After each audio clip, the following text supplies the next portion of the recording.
What's up, everybody? Distinguished Fox here, and I have to do this video again because my previous video I was trying to make, it didn't go out as well as I wanted to. But anyways, I'm here to talk about Red Faction here on the power of the PlayStation 5 through the backwards compatibility here. And this game came out in 2001, and what made Red Faction so unique, other than it being an FPS, it used geomod technology, which in turn you were able to do different types of traversal by blowing things up, whether if you're through caves, walls, or anything for that matter. And that's what really made this game set the bar of that of this FPS. Now, I think another thing what I really loved about this game, other than from what I previously mentioned, I'm a sucker when it comes to FPSs. I love first-person shooters. And no matter what FPSs they are, whether if it's, the original Quakes, the original Dooms, even the newer ones. I'm not going to talk about Eternal because that's, for me, that felt like it was a little bit of a clusterfuck. But, point being, I think Red Faction, to me, has been sealed. It was a game that was ahead of its time back in the PS2 era. It really was because, there wasn't very many FPSs on the PS2 as far as I know or as far as I'm concerned. I really can't, don't quote me on that because I really can't say how many FPSs were on there. There were only a few that I knew of. Obviously Red Faction, Red Faction 2, there was a game called Black, which was an FPS as well. Fantastic game, by the way. And so now going back to Red Faction, I think what really made this game, other than from what it is as an FPS and not just its geomod technology, by blasting through different types of infrastructures within the game of Mars of this game, is where the game takes place. You play as Parker. He's the protagonist. So that way I thought I'd throw that in there as well as quick as possible. But to me, it always felt different other than from what other FPSs did. It did have... Now, there was a game called Unreal back in the day on PC. It was only a PC exclusive. It was never a console thing, as far as I know. Actually, it was only PC, so skip that. So, now with Unreal, you're able to go, put your weapon to the left-hand side, to the right-hand side, or in the center. What made Red Faction a little similar to what Unreal did is that you were able to have your weapon to the left-hand side or the right-hand side. But as far as I know, you can't center the weapon in Red Faction, which is kind of a bummer. But I think that's what made Red Faction different and unique for that as matter as well. Because when you're playing FPSs, you're always going to be... Your weapon is always going to be in the center of your screen, right? So that's always what an FPS is. But when an FPS has the weapon to the side, whether if it's the right-hand side or the left-hand side, but I think it's more appropriate to be on the right-hand side because I think it has to do with maybe the fluidity of the movement of the game in terms of that gameplay control style. I don't know, but that's just me. That's just my opinion, of course. Don't shoot, I'm unarmed. It's interesting though too. I'm trying to remember is that when I first played this game back on the PS2 days, made that system rest in peace because oh my god, PS2 was just an amazing console. But point being, going back to Red Faction, I think what made Red Faction different from that other FPSs as well, not just because of its explosive environment, destructing environments and everything. That's right, destruction environments. It was just, it did have a little bit of a Unreal type of vibe to it in terms of its infrastructure, I guess. But I think that's maybe going beyond the pale on that. So it's weird how that, to me, it just feels like it feels like that's how it's just. There are so many different types of implementations when it comes to FPSs. That's what I thoroughly believe in. I think that's what makes FPSs so different from that of any other type of genre out there.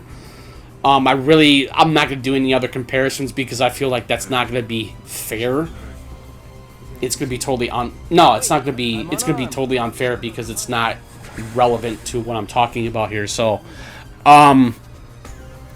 another thing, you know, the weapons in this game just really do a magnificent job of what it wants, of what Red Faction wants to do. In terms of, you know, destructible environments, just blowing things up. It's a run-and-gun shooter. It's purely a run-and-gun shooter. There is a level in Red Faction to where you have to do a certain type of... The stealth in this game, it's okay. I mean, I've seen better stealth mechanics in games, preferably in the Wolfenstein games, the newer ones that we recently had for the past few years, for the older generation of hardware before the new gen came out recently about a year ago. But either or, those were fantastic games, you know, and that's another series I kind of want to delve into. And so, yeah, those games were just so amazing. I love those games. But anyways, going back to Red Faction here, the guns in Red Faction really do an amazing job. They do have some different types. You can do different alternate methods of shooting. If you played on PS2 back in the day, you have your R1 and then you have your R2, right? With your R1, you were able to do single shots with your weapons, right? Okay. Well, if you fire with R2, you're basically going to have like an alternate weapon, alternate firing mode. So you're going to have two different types of firing modes.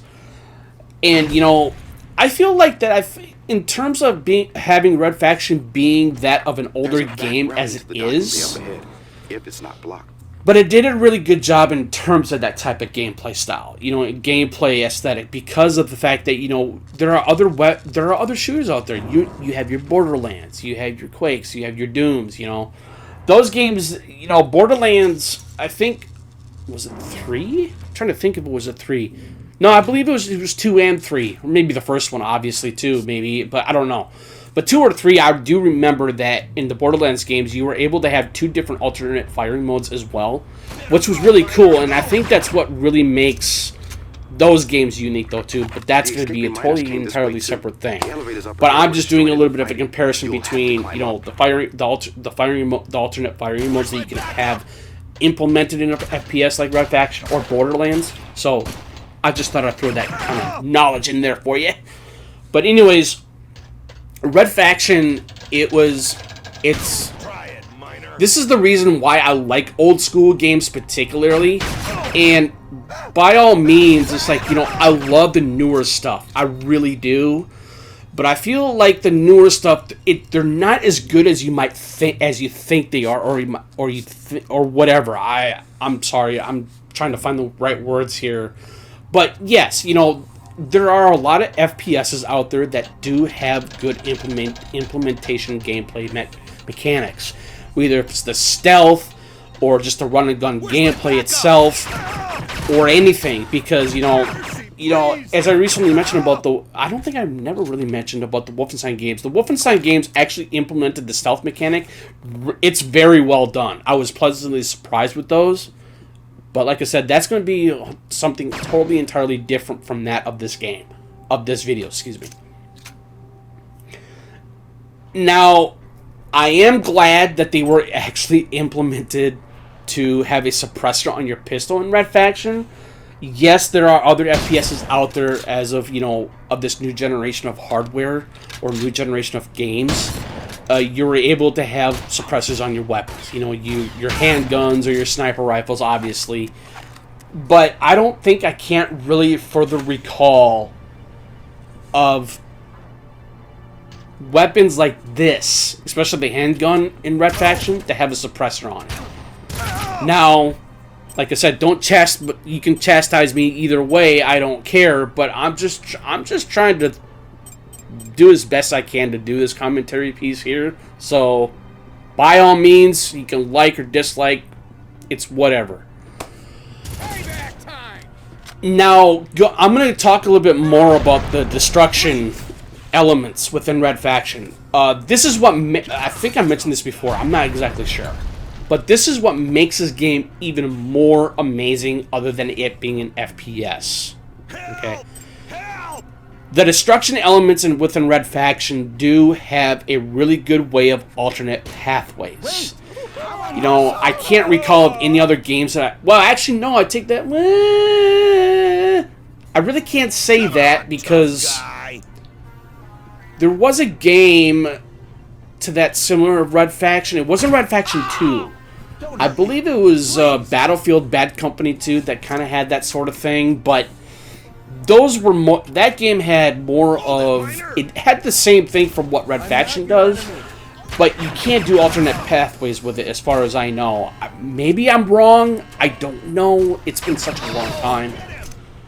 But you can do alternate pathways within Red Faction by doing destruction environments. That's what makes this game stand out from that of the FPS when it came to the old school FPSs back on the PS2. So, yeah, it's so weird how you can think of how these games came from and what they came about and how they have come this far from what we had back in 2001 with Red Faction and the shooters that we have that of today.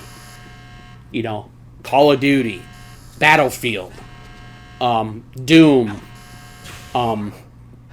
It's so amazing of what these games can now do in terms of the shooting game aesthetic.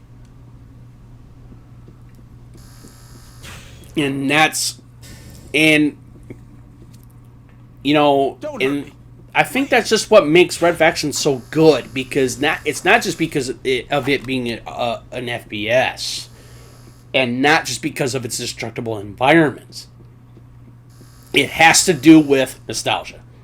Nostalgia is always going to be that type of gaming to where people will eventually go back to it. I go back to it every so often because I'm not just a console person. I am a PC person as well. I do have a gaming laptop PC. It works great. It's not that of higher technology that we have today, but it's a good gaming PC overall. I still use it every so often, and it's a really good computer. But to me, like I said, you know, I do like the newer stuff that we have that of today on a new generation of hardware. But I feel like that when it comes to old school gaming, such as like other than Red Faction, other than your Quakes or Dooms or whatever, or Doom 64, that on the N64. But either or, it's always nice to go back to some nostalgia gaming. There's nothing wrong with it. And I think that's what makes this game even more good. Because it's always, you know that it's there. You know that it still exists. And I really feel that a lot of gamers like that, a lot of gamers out there, not just including me, that I feel like that a lot of gamers out there don't always go back to old school games like they do, I'm sure.